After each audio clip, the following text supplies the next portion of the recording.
ఓ యాత్రకని బయలుదేరిన ఒక బస్సు మార్గమధ్యంలో ఒక ప్రమాదానికి గురి కాబోయి త్రుటిలో తప్పించుకుంది. మరి కాస్త దూరం వెళ్ళగానే ఆకాశం ఉరిమి ఒక పిడుగు బస్సుకు దగ్గరలో పడింది. ఇది చూసి హైరాణ పడుతున్న ప్రయాణికులతో ఓ వ్యక్తి లేచి, మన మధ్యలో ఎవరో పాపం చేసిన వ్యక్తి ఉన్నాడు, అందువల్లే మనకు ఈ ప్రమాదాలన్నీ వెంట్రుకవాసిలో తప్పుతున్నాయి అన్నాడు. వెంటనే అందరితో మాట్లాడి మనలో ఒక్కొక్కరుగా వెళ్లి దూరంగా కనిపిస్తున్న ఆ చెట్టును తాకి రమ్మన్నాడు. ఒకవేళ అతడి వల్లే మనకు ప్రమాదాలు జరుగుతూ ఉంటే ఆ చెట్టును అతను తాకినప్పుడే పిడుగు పడుతుంది అన్నాడు.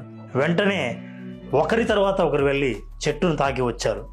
చివరిగా ఒక్క వ్యక్తి మిగిలాడు. అందరూ అతన్ని అసహ్యంగా చూశారు. బహుశా వీడి వల్లే మనందరం చావుపోయేవాళ్ళం, చెట్టును వెళ్ళి తాకి రమ్మన్నారు. అతను భయంగా బస్సు దిగి మెల్లిగా చెట్టు దాకా వెళ్ళి చెట్టును తాకాడు. అంతే, ధడేల్మని భయంకరంగా ఒక పిడుగు పడింది. కానీ పడింది అతని మీద కాదు, ఆ బస్సు మీద. నిజం చెప్పాలంటే ఇంతసేపు అతని పుణ్యం వల్లే ఆ బస్సుకు ప్రమాదం జరగలేదు. అందుకే ఎదుటివారి గురించి పూర్తిగా తెలియకుండా నిందించకూడదు. ఒకవేళ ఎక్కడెక్కడ తప్పులున్నాయో వెతికే వాళ్ళు ఎక్కడో కంటే తమలోనే తప్పులు ఏవో వెతుక్కుంటే ఓ కొత్త వ్యక్తిత్వాన్ని ఆవిష్కరించగలుగుతారు. మీరేమంటారు?